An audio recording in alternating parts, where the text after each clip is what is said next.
Good evening, and thank you for watching this presentation. My name is Fabian Horini.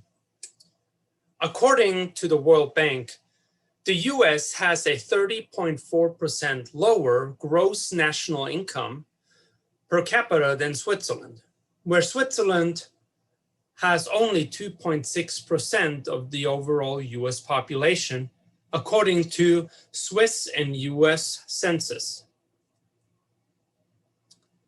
Today, I'd like to introduce you to the Swiss federal government system. As a former Swiss citizen and having made research on the Swiss federal government website, I will present to you the similarities between the Swiss and US federal government system, the differences between the two of them, and how the differences make headlines for Switzerland. When it comes to the similarities, Switzerland has a long-standing history.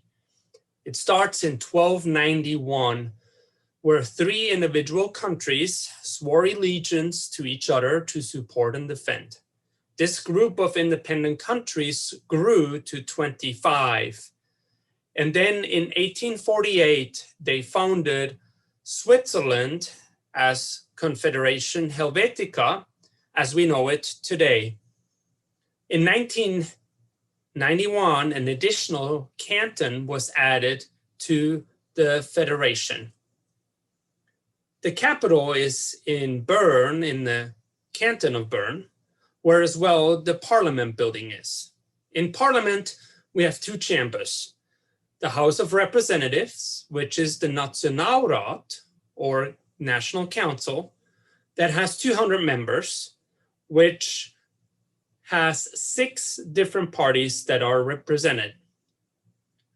The Senate, and in Switzerland it's called the Ständerat, or Council of the States, has 46 members, 2 per state, with the exception of 6 which are only considered half states.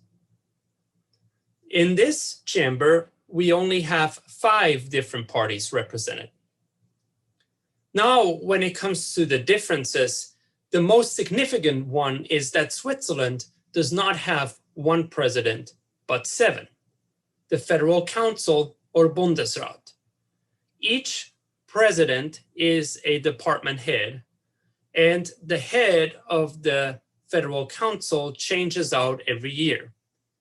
The head of the Federal Council is as well the representative for Switzerland in international matters. A further interesting fact is that none of those presidents is directly elected by the Swiss citizens, but elected from out the body of the 2 chambers, the Nationalrat and Ständerat. So those members are elected by the Swiss citizens and then internally elect the Bundesrat. Furthermore interesting is that the highest elected Swiss citizen is neither one of those presidents. It's the president of the National Council, who is currently Isabelle Mauret. She oversees the National Council and the National Assembly, which is the combined gathering of the Bundesrat, the Nationalrat, and the Ständerat. Now, the differences make quite some headlines for Switzerland. Switzerland is a very political stable country, which can be contributed to the fact that the politicians are not full-time politicians. They only serve while in sessions with the parliament. Economically, Switzerland is a very strong country.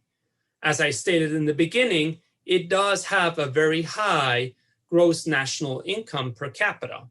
Matter of fact, according to the World Bank, the number 1 in the world if we only consider data available in 2019. Furthermore, Switzerland is highly desirable to live at. On a very regular basis, different organizations bring out polls for the most desirable places and cities to live at.